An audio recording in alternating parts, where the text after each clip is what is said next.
जय हिंद दोस्तों, आज देखें हम बायोलॉजी का एक और महत्वपूर्ण टॉपिक पाचन तंत्र। पाचन तंत्र से क्वेश्चन हमारा, चाहे आप बोर्ड एग्जाम की तैयारी कर रहे हो, चाहे आप कंपटीशन की तैयारी कर रहे हो, इससे जरूर क्वेश्चन पूछा जाता है। जो बायोलॉजी से क्वेश्चन पूछा था, इससे जरूर क्वेश्चन पूछा जाता है पाचन तंत्र से। तो देखिए, पाचन तंत्र के बारे में जानेंगे फुल डिटेल कि पाचन तंत्र क्या होता है, इसमें कौन कौन से ग्रंथि काम करते हैं, कहाँ से कहाँ भोजन जाता है। पाचन तंत्र क्या होता है, पाचन तंत्र में क्या होता है, भोजन का पाचन होता है। जब हम भोजन खाते हैं क्या होता है, उसका पाचन होकर उससे क्या होता है, पोषक तत्व जो होता है उससे निकलता है, उसका पाचन करके हमारा काम किया जाता है, ब्लड में भेजा जाता है। उसके बाद ब्लड क्या करता है, पूरे शरीर में बांट देता है, हर एक कोशिकाओं के कोशिकाओं में। फिर क्या होता है, तो ऑक्सीजन जो होता है कोशिकाओं तक जाता है, उसके बाद वहाँ ऑक्सीकरण होकर उससे ऊर्जा उत्पन्न होता है। एक एक करके हम सारे के बारे में जानेंगे। तो पाचन पूछेगा आपसे कि पाचन कैसी क्रिया है, तो पाचन हमारा क्या है, तो कैटाबोलिक क्रिया, यानी कैटाबोलिक वो ऐसी क्रिया कहते हैं जिसमें क्या होता है, कोई चीज का टूटना क्या कहलाता है हमारा, कैटाबोलिक। और कोई चीज का जुटना क्या कहलाता है हमारा, एनाबोलिक। तो कैसी क्रिया है, तो कैटाबोलिक क्रिया है। कैसे पाचन कैसी क्रिया है, तो कैटाबोलिक क्रिया है, याद रखिएगा। और एनाबोलिक क्रिया उसी क्रिया, कोई चीज का जुटना एनाबोलिक क्रिया कहलाता है। पाचन पाचन जो होता है कैसा, कैटाबोलिक क्रिया है। इसमें क्या होता है, ग्लूकोज का अणु हो गया, चाहे प्रोटीन का अणु हो गया, इसका क्या होता है, टूटता है। उसके बाद उससे उसका यहाँ पर विघटन होता है, यानी उससे टूटता है। किसकी मदद से, पाचक एंजाइम की मदद से टूटता है। सभी के बारे में जानेंगे एक एक से। तो सबसे पहले से पाचन तंत्र के हम बारे में क्या जानेंगे, आहार नाल और एक तरफ पाचक ग्रंथि। तो आहार नाल मतलब भोजन हमारा कहाँ कहाँ से होते हुए हमारा फिर मलद्वार के बाहर, फिर मुख से खाता है, उसके बाद क्या होता है, मलद्वार से बाहर निकलता है। किस रास्ते से होते हुए जाता है, कहाँ पर पाचन इसका होता है, कौन से ग्रंथि मदद करते हैं, सबके बारे में पढ़ेंगे। तो आहार नाल सबसे पहले जानेंगे। तो आहार नाल मुख गुहा से शुरू होता है, कहाँ तक, गुदा तक जाता है। तो मुख गुहा, मुख मुख मतलब समझ रहे हो, मुख गुहा मतलब वो होता है खाली स्थान। मुख का खाली स्थान क्या कहलाता है, मुख गुहा। तो मुख गुहा से होते हुए कहाँ तक जाता है, गोदा तक। तो मुख गुहा से कहाँ जाता है, तो ग्रसनी। ये देखिए, ये हमारा यहाँ होगा मुख गुहा। मुख गुहा से ये भाग क्या कहलाता है हमारा, तो ग्रसनी कहलाता है। उसके बाद ग्रसनी के बाद कहाँ जाता है, तो ग्रास नली, ये है ग्रसनी। ये क्या है, इसके बाद जो ये दिख रहा है आपको क्या है, वो ग्रास नली है। पाइप की तरह दिख रहा है, क्या है, ग्रास नली है। और उसके बाद अमाशय, ये पेट जिसको बोलते हैं, ये क्या है, अमाशय। उसके बाद छोटी आंत, ये जो पतली पाइप की तरह, ये क्या है, छोटी आंत। उसके बाद छोटी आंत से निकाला जाता है बड़ी आंत। उसके बाद फिर गुदा के द्वारा बाहर निकल जाता है। पहले कहाँ से निकलता है, मुंह गुहा से ग्रसनी, ग्रसनी से ग्रास नली, ग्रास नली से अमाशय, अमाशय से छोटी हाथ से बड़ी हाथ होते हुए गुदा द्वारा बाहर निकल जाता है। इसके बारे में भी एक एक के बारे में डिटेल से जानकारी लेंगे। मुंह गुहा में तीन जोड़ी लाल ग्रंथि पाई जाती है। ग्रसनी पढ़ेंगे, ग्रास नली पढ़ेंगे, अमाशय पढ़ेंगे जिसका तीन भाग होता है, छोटी हाथ पढ़ेंगे इसका भी तीन भाग होता है। उसके बाद बड़ी हाथ पढ़ेंगे, इसका भी तीन भाग होता है, कहाँ कहाँ क्या होता है सब पढ़ेंगे। लेकिन आप जानिए पहले कि मुख गुहा से होते हुए कहाँ तक जाता है, गुदा तक जाता है। किस रास्ते से जाता है, तो मुख गुहा, फिर ग्रसनी, फिर ग्रास नली, फिर अमाशय, फिर छोटी हाथ, बड़ी हाथ, गुदा।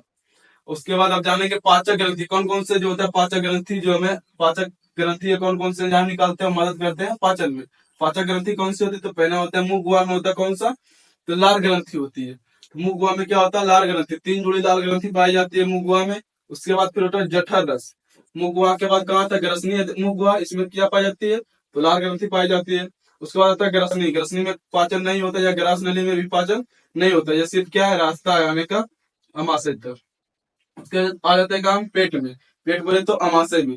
तो अमाशय में आते हैं, तो अमाशय में क्या होता है, तो जठर रस होता है, या बोल सकते हैं अमाशय रस होता है, जो कि भोजन को पाचन में मदद करता है। तो पेट में हमारा अमाशय में क्या मिलता है, तो जठर रस मिलता है। उसके बाद पेट के बाद कहाँ आता है, छोटी आंत में। छोटी आंत छोटी आंत से पहले फिर मिलता है हमारा ये जो होता है, अमाशय के बाद जब छोटी आंत जहाँ शुरू होता है, वहां पर मिलता है हमारा क्या, अग्नाशय रस मिलता है। ये अग्नाशय है, इसका रस क्या कहलाया, अग्नाशय रस कहलाया। और ये लीवर है, यानी यकृत है। यकृत जो होता है पित्ताशय में क्या छोड़ता है, पित्ताशय जो जिसे यकृत जो होता है क्या बनाता है, पित्त बनाता है। पित्त बनाया, उसके बाद पित्ताशय में स्टोर रहता है, यही पाचन में मदद करता है। यहाँ पर आके यहाँ मैंने छोड़ देगा, यहाँ कहा ये पित्ताशय से क्या करेगा, पित्त रस मदद करता है। फिर जब अमाशय से अमाशय, अमाशय के बाद ये क्या, अग्नाशय, अग्नाशय से अग्नाशय रस निकलेगा। उसके बाद जब आएगा भोजन छोटी आंत में, छोटी आंत में आने के बाद क्या होगा, और आंत ग्रंथि इसमें कुछ होता है जो कि आंत रस का निर्माण करेगा। इसमें छोटे आंत तक पाचन होता है, बड़े आंत में कोई ग्रंथि नहीं होती, इसमें बड़े आंत में पाचन नहीं होते, छोटे आंत तक पाचन पूरा क्लियर हो जाता है। तो देखेंगे के बारे में, सभी के बारे में एक करके। तो सबसे पहले जानते हैं मुख गुहा में होता है क्या, लार ग्रंथि। पहले मुख गुहा के बारे में जानते हैं। तो मुख गुहा के बारे में जानते हैं, यानी मुख का खाद्य स्थान के बारे में जानते हैं। मुख में क्या होता है, मुगवा में कौन कितने होती है लाल ग्रंथि होती है, कितने लाल ग्रंथि होती है, तो 3 जोड़ी लाल ग्रंथि होती है। कौन कौन होती है, यहाँ देखिए। मुगवाम, मुगवाम जो होता है भोजन जो पहले जाता है, क्या होता है उसका भोजन का पहले हमारा, तो फिजिकली रूप से पहले उसको तोड़ा जाता है। मैं दांत के द्वारा जब भोजन हम ठोस अवस्था में लेते हैं बड़ा बड़ा, तो उसको क्या होता है, तो फिजिकली रूप से मुंह में तोड़ा जाता है। फिजिकली या रूप से क्या कहना मतलब हुआ, फिजिकली रूप से उसमें तोड़ा जाता है, उसमें कोई केमिकल का उपयोग नहीं होता। उसके बाद फिजिकली रूप से तोड़ने के बाद अंदर लार ग्रंथि जो होती है कुछ लार निकालती है। उसके बाद वहाँ क्या होता है, केमिकल रूप से भी उसको तोड़ा जाता है। तो वो उसके बाद अंदर जाते हुए उसमें भी केमिकल होता है, यानी कि कुछ पाचक रस होता है जो कि उसके पाचन में मदद करता है। कुछ का पाचन कैसे क्रिया, पाचन जो होता है फिजियो केमिकल रिएक्शन, मतलब फिजिकल रूप से भी इसमें होता है पाचन, और उसके बाद क्या केमिकल रूप से भी होता है।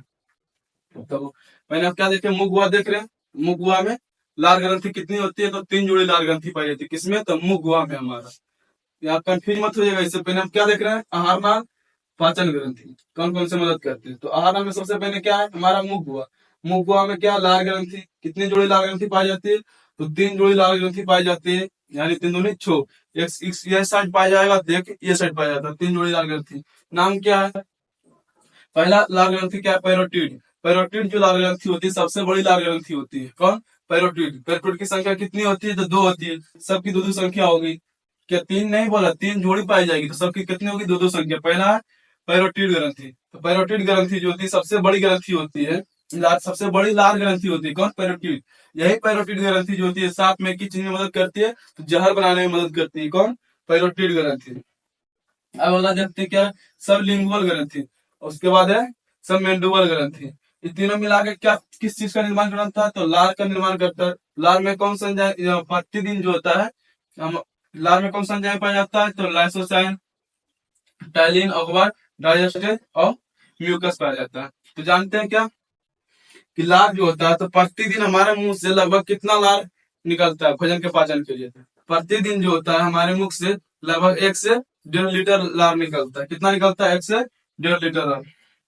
ये तीनों तीनों मिलाकर, तीनों ग्रंथि मिला के 3 दूनी 6 हो गया।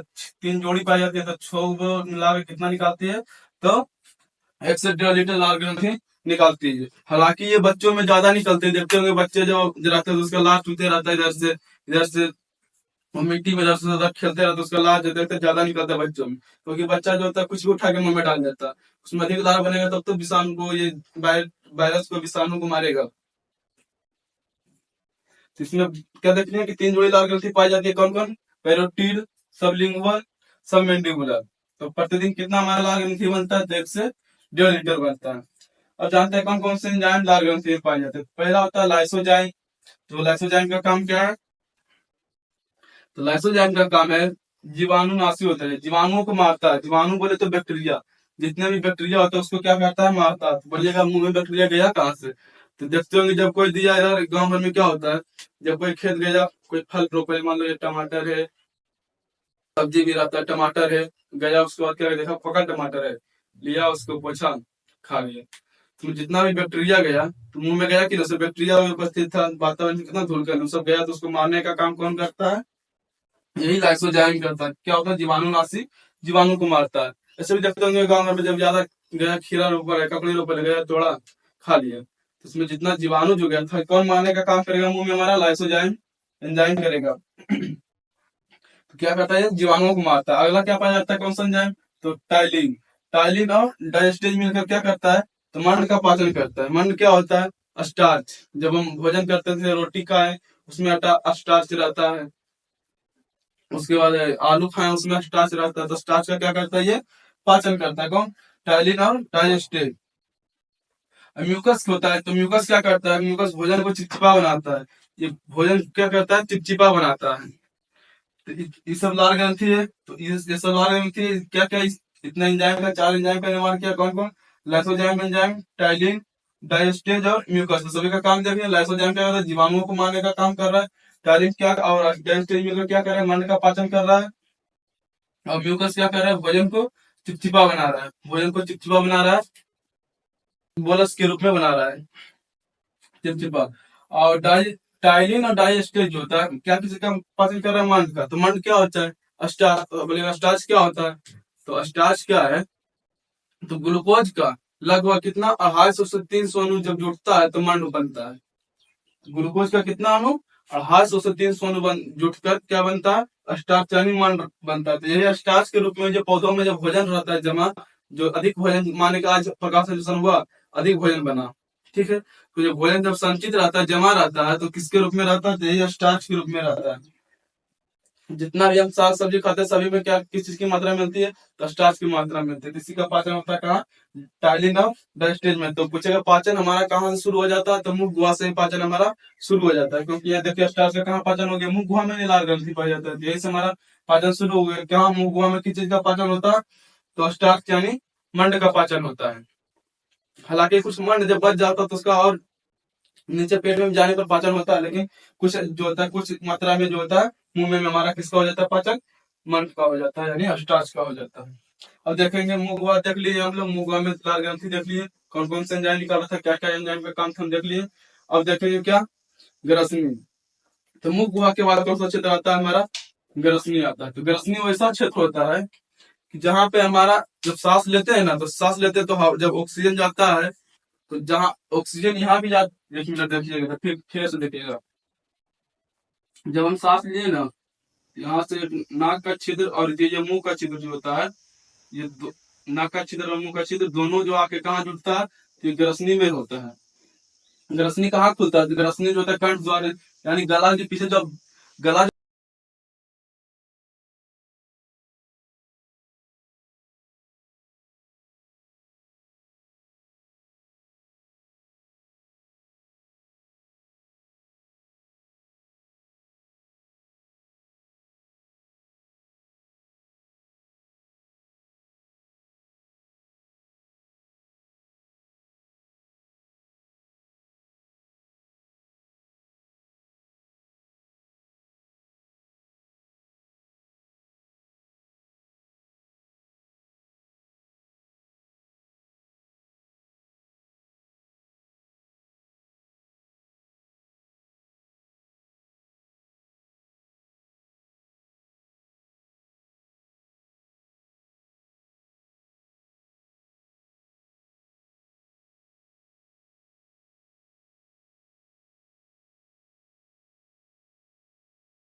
आप पढ़ते हैं क्या, ग्रसनी के बाद ग्रास नली। तो ग्रसनी के बाद का क्षेत्र ये जो है पाइप की तरह दिख रहा है, ये क्या है, ग्रास नली है। तो ग्रास नली में पाचन की क्रिया नहीं होती, याद रखिए। ग्रसनी में भी नहीं हुआ, यहाँ मुंह में हुआ था किसका, स्टार्च का पाचन, उसके बाद ग्रसनी, उसके बाद भोजन कहाँ आएगा, तो ग्रास नली में। ग्रास नली में पाचन की क्रिया नहीं होती है। तब भोजन खाए ग्रसनी के बाद, यहाँ देख रहे हैं सीधा लाइन पाइप की तरह है। अब भोजन खाओ उसके बाद सीधा इसमें गिर जाएगा, यहाँ चोटने लग जाएगा। तो इसके लिए ग्रसनी में, ग्रास नली में क्या होता है, तो ग्रास नली में कर्मकुंचन की क्रिया होती है। ग्रास नली है, ग्रास नली नंबर 3 में देख लिए, किसको देख रहे हैं, ग्रास ग्रास नली को देख रहे हैं। तो ग्रास नली में क्या होता है, तो कर्माकुंचन की क्रिया होती है। समझिए कर्माकुंचन क्या होती है, कर्मा कर्माकुंचन कर्माकुंचन क्या होती है,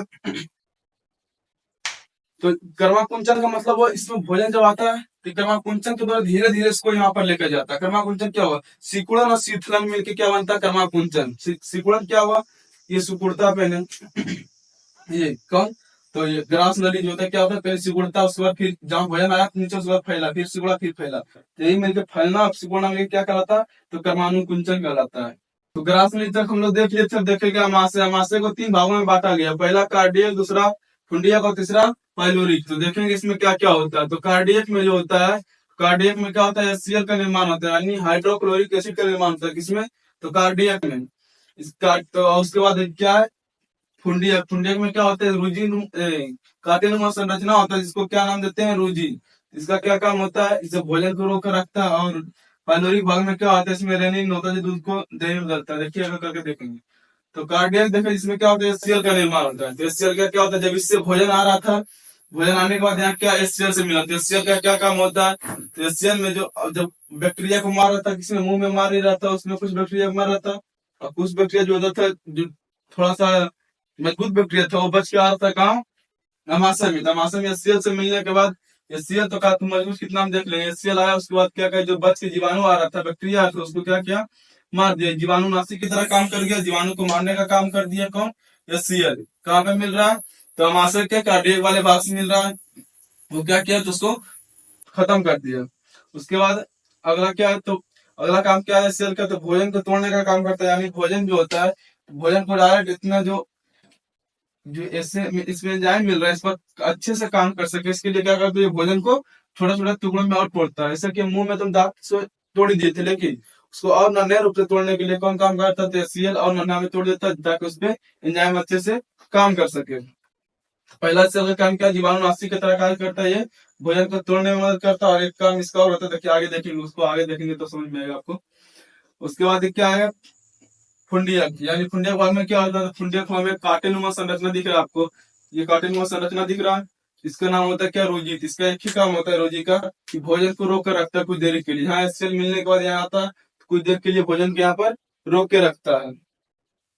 और भोजन को खाने पर ये भोजन है, इसको भोजन का क्या कर रहे हैं, रूजी रोक कर रख रहा है। और जो कुछ देरी रूजी जब हम भोजन नहीं खाते हैं तो क्या होता है, रूजी तो यहाँ रखा करेगा कार्टिन संरचना। जब भोजन नहीं खा रहे इसको किसको रोकेगा, नहीं रोकेगा। तो जब हम बैठते हैं तो इसमें क्या होता है, ये रूजी गड़ता है पेट में, तो बोलते हैं पेट दर्द दे रहा है नहीं खाए, तो यही होता है कि रूजी क्या होता है, गड़ने लगता है।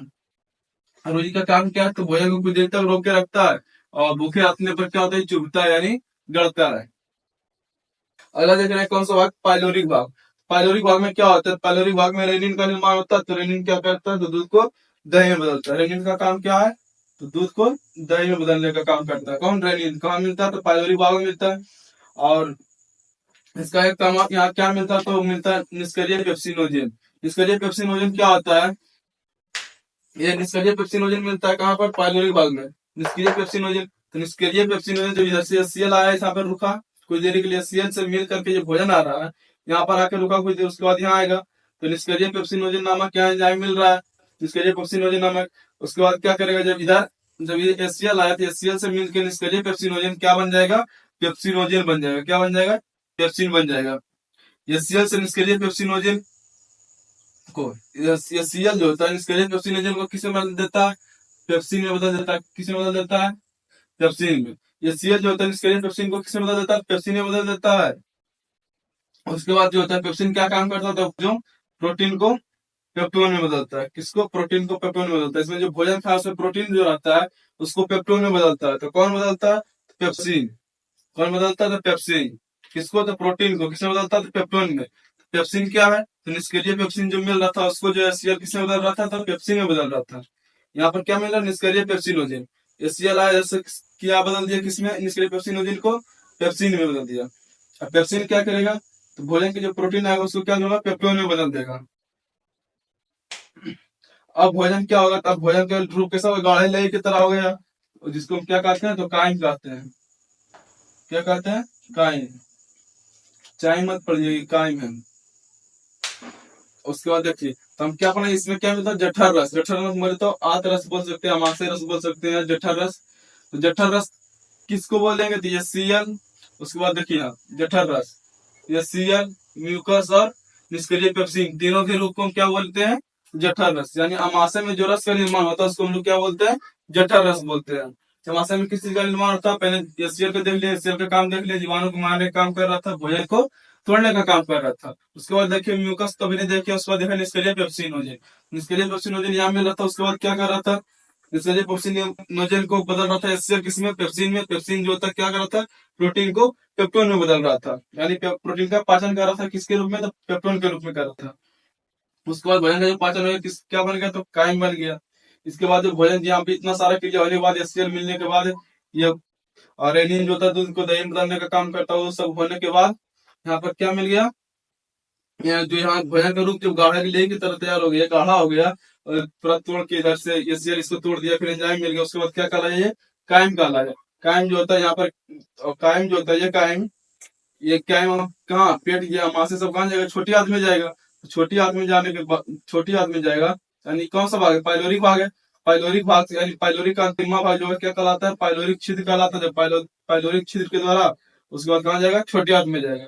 छोटी आंत में जाने से पहले यहीं पर इसका क्या होगा, यहाँ मिलेगा किससे, तो मिलेगा ये पिताशय से मिलेगा, यानी जिसमें पित्त रस होता है।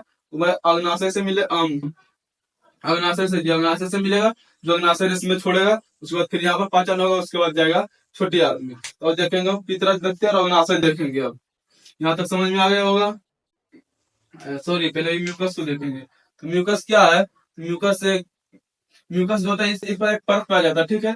पूरे अमाशय पर क्या होता है, परत पाया जाता है, जो क्या कहता है एचसीएल से इसको बचाता है, किसको, तो अमाशय को बचाता है। म्यूकस क्या है, तो परत होता है जो किससे, तो एचसीएल से, हाइड्रोक्लोरिक एसिड से किसको बताता है, तो अमाशय को सुरक्षा प्रदान करता है। हाइड्रोक्लोरिक एसिड बहुत ही खतरनाक होता है, देखते होंगे जब आप भोजन खाते होंगे, कभी कभी जो ढकार आता है उसके बाद भोजन साथ में चलाता होगा, या फिर उल्टी जब करते हैं यानी कहीं वोमिटिंग करते होंगे, तो आता हुआ पूरा देखिए कंठ पूरा लहरे लगता है, किसके कारण, यही एचसीएल के कारण। क्योंकि यहाँ पर तो हमारा जहां तक है म्यूकस का मेम्ब्रेन है, म्यूकस मेम्ब्रेन यानी म्यूकस का जहां तक परत है वहां तक तो ये देख लेगा, नहीं कुछ होने देगा। लेकिन जहां पर मुंह में आता है तो वहां पर म्यूकस मेम्ब्रेन नहीं रहता है, क्या होता है, हमें जलन होता है, किसके कारण, तो हाइड्रोक्लोरिक एसिड, क्योंकि भोजन वहां पर क्या मिल जाता है, हाइड्रोक्लोरिक एसिड, ये बहुत ही खतरनाक होता है। इसलिए यहाँ पर एक परत पाया जाता है, कौन, म्यूकस का परत, जो कि अमाशय को बचाता है, किससे, तो हाइड्रोक्लोरिक एसिड से।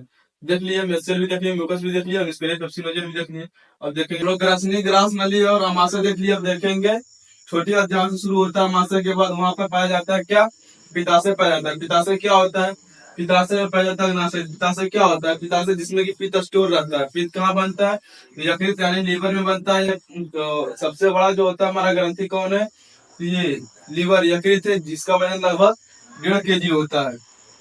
तो इसमें जब पित्ताशय, जब यकृत में जब क्या बनता है, पित्ताशय यानी पित्त जब बन जाता है, पित्त क्या होता है, तब पित्त हरा हरा रंग का होता है, जो कि किसका होता है, क्षारीय होता है। तो इसमें किसमें स्टोर होता है, तो पित्ताशय में स्टोर होता है। देखिए पित्ताशय क्या है, ये क्या यकृत है, जो कि हम गोल की तरफ दिख रहा है, गोल संरचना, ये हमारा क्या है, तो ये हमारा पित्ताशय, ये हमारा क्या है, पित्ताशय। पित्ताशय में क्या होता है, तब पित्त स्टोर होता है। पित्ताशय में क्या होता है, तो पित्त स्टोर होता है। पित्त का पीएच मान कितना होता है, तो 8 होता है। ये भोजन को क्या करता है, तो क्षारीय बनाता है। वसा का क्या करता है, इमल्सिफिकेशन करता है, वसा का पाचन करता है, यानी वसा को तोड़ता है। इमल्सिफिकेशन मतलब क्या, उसको तोड़ता है, विखंडन करता है, किसको, वसा का। पूर्ण रूप से इसका पाचन यहाँ नहीं होता है, इसमें सिर्फ क्या होता है, इमल्सिफिकेशन होता है, किसके द्वारा, तो पित्ताशय के द्वारा। क्या होता है पित्ताशय के द्वारा, पित्ताशय क्या है, पित्ताशय एक थैलीनुमा संरचना है, जिसमें क्या होता है, पित्त स्टोर होता है। पित्त कौन बनाता है, तो ये यकृत बनाता है। पित्त का रंग कैसा होता है, तो ये हरा होता है। क्षारीय होता है, इसका मान पीएच मान देखिए 8 होता है। पीएच का बस इतना ही काम होता है पित्त का, जो कि कहाँ स्टोर होता है, पित्ताशय में स्टोर होता है। ये रहा पित्ताशय हमारा। पित्ताशय के बाद भोजन यहाँ आगे थोड़ा सा बढ़ता नहीं रहता है, थोड़ा सा आगे बढ़ता है, यहाँ पर मिलता है हमारा, तो अग्नाशय मिलता है। अग्नाशय का काम क्या होता है, अग्नाशय क्या होता है, अग्नाशय भी एक तरह का ग्रंथि है, जो कि पूर्ण पाचक एंजाइम छोड़ता है, यानी पूर्ण तरीके से पचाने वाला एंजाइम छोड़ता है। तो पित्ताशय में कौन कौन से एंजाइम होता है, लेट नामक एंजाइम, लेट यानी इसका शॉर्टकट में से याद रखने के लिए लेट है, लेट कोई एंजाइम नहीं है। तीसरे ट्रिप्सिन, ट्रिप्सिन एंजाइम है, एमाइलेज है, और क्या है, लाइपेज है। ये तीनों एंजाइम का है। तीसरे ट्रिप्सिन, ऐसे एमाइलेज और ऐसे लाइपेज। इसका काम क्या होता है, ट्रिप्सिन का काम होता है क्या, पेप्टोन को पेप्टाइड बदल, पेप्टोन को क्या करना है, समझिए कैसे। ट्रिप्सिन का कार्य।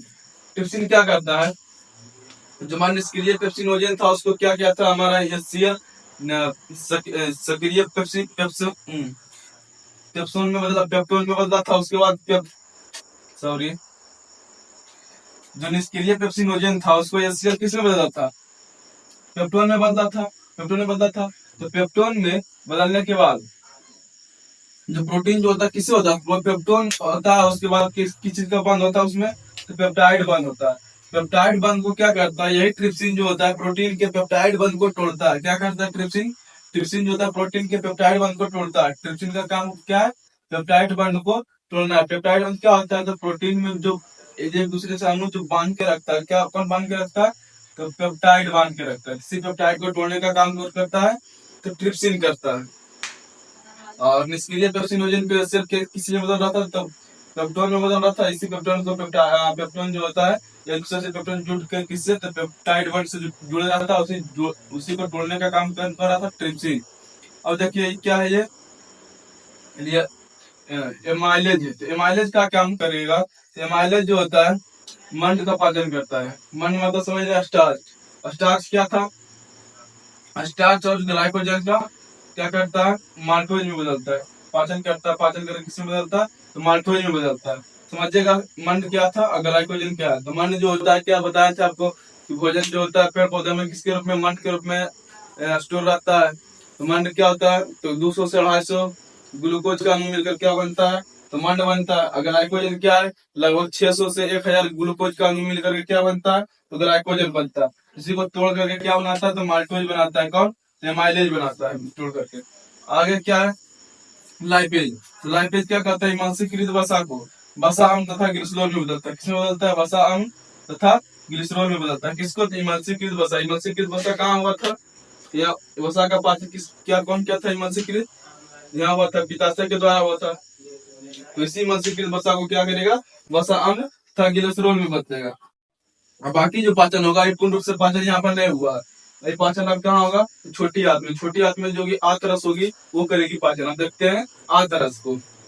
अब जानेंगे आंत ग्रंथिया के बारे में। तो आंत ग्रंथिया कहाँ होगी, तो आंत में होगी। कौन सी आंत में होती है, छोटी आंत में आंत ग्रंथिया होती है। बड़ी आंत में हमारी कोई आंत ग्रंथिया नहीं होती है। छोटी आंत में क्या होता है, बड़े का पूर्ण रूप से पाचन और अवशोषण हो जाता है। पढ़ेंगे आप किसके बारे में, छोटी आंत के बारे में। अमाशय देख लीजिए, पढ़ेंगे क्या, छोटी आंत। अमाशय से भोजन जब छोटी आंत में आता था क्या करा रहा था, कायम करा रहा था। कायम के रूप में कहाँ आएगा, छोटी आंत में। तो छोटी आंत में आने के बाद क्या है, छोटी आंत में क्या होता है, भोजन का पूर्ण रूप से पाचन हो जाता है एंजाइम द्वारा। पाचन होता है, इसमें अवशोषण भी होता है, पाचन और अवशोषण दोनों होता है। आहार नाल का सबसे लंबा भाग कौन होता है, तो छोटी आंत होता है। आहार नाल का सबसे लंबा भाग छोटी आंत। अब पूरा आहार नाल का लंबाई कितना था, पूरा मुख से लेकर यहाँ तक गुदा तक का लंबाई था 9 से 10 मीटर, जिसमें कि 6 मीटर लंबाई किसका है, सिर्फ छोटी आंत का। नाम से सिर्फ छोटी है, लेकिन ये सबसे लंबी आंत है। कौन, छोटी आंत। और लगे हाथ ये भी जान लीजिए कि इसका लंबाई कितना है, तो 6 मीटर है। इसका चौड़ाई होगा कितना, चौड़ाई जो होगा इसका होगा 2.5 सेंटीमीटर होता है।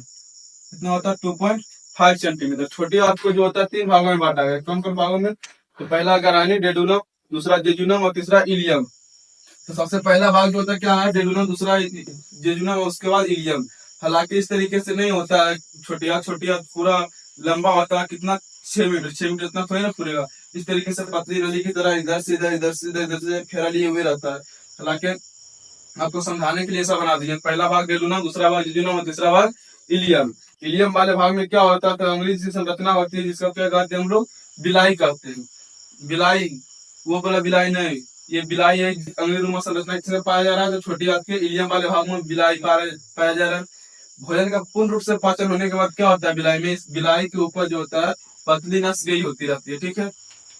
तो पूर्ण रूप से जब पाचन हो जाता है तो इसके द्वारा इसकी बिलाई से किसमें चला जाता है, पोषण रक्त में चला जाता है। ये सब जब फ्रेक्टोज हो गया, गिलेक्टोज हो गया, ये सब कहाँ चला जाता है, रक्त में चला जाता है। किससे, तो बिलाई के द्वारा। भोजन पाचन होने के बाद कहाँ जाता है, बिलाई के द्वारा। बिलाई के ऊपर आता है रक्त, ये रक्त वाहिनी यानी कि केशिका के रूप में पतली नस रहती है, उसी में चला जाता है। कौन, भोजन पाचन होने के बाद पोषक तत्व।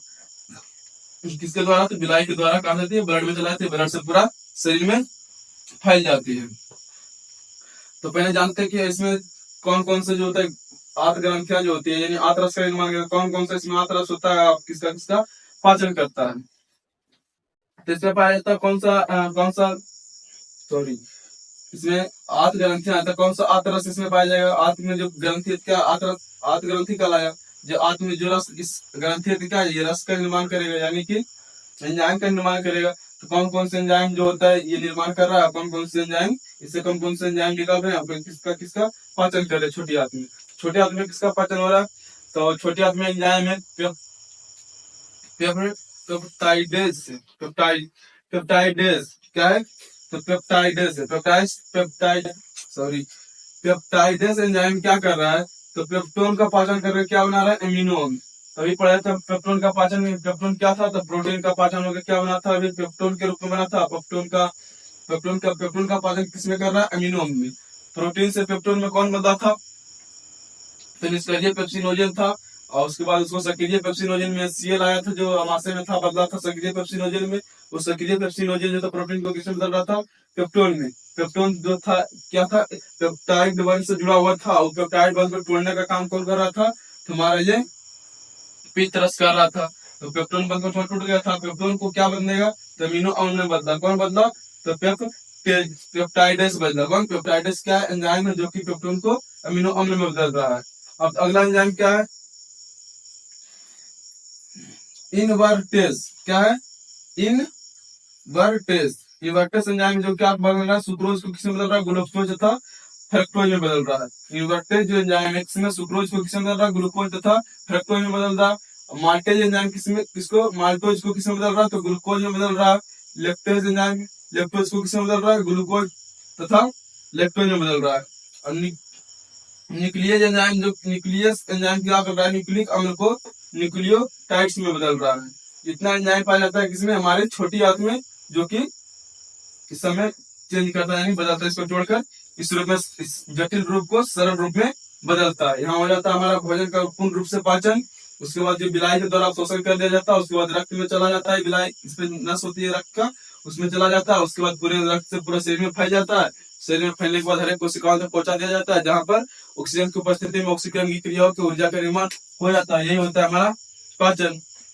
तो अब जब जल का, अभी तक जल का तो पाचन हुआ नहीं, अवशोषण हुआ नहीं। तो जल का पाचन नहीं होता, खनिज का पाचन नहीं होता, उसका डायरेक्ट क्या होता है? डायरेक्ट ऑब्जर्व कर लिया जाता है। किसके? बड़ी आंत में ऑब्जर्व किया जाता है। आप जानेंगे किसके बारे में? बड़ी आंत के बारे में। बड़ी आंत में क्या होता है? तो बड़ी आंत में जल का अवशोषण होता है। बड़ी आंत में क्या होता है? तो यहाँ सारा भोजन पच उसके कहाँ अवशोषण हो गया था हमारा?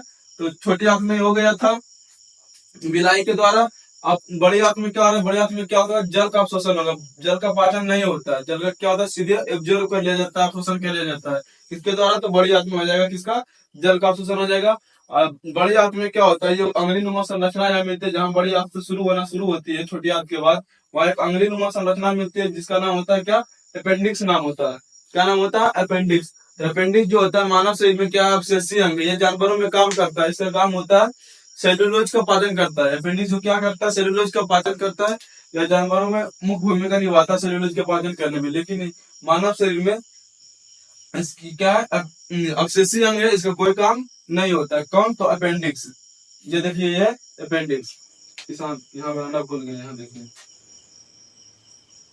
अंगुलीनुमा संरचना, इसका क्या नाम है? अपेंडिक्स है। जो कि मानव में अवशेषीय, इसका कोई काम नहीं होता है। इसका काम क्या होता है? जानवरों में सेलुलोज का पाचन करता है ये।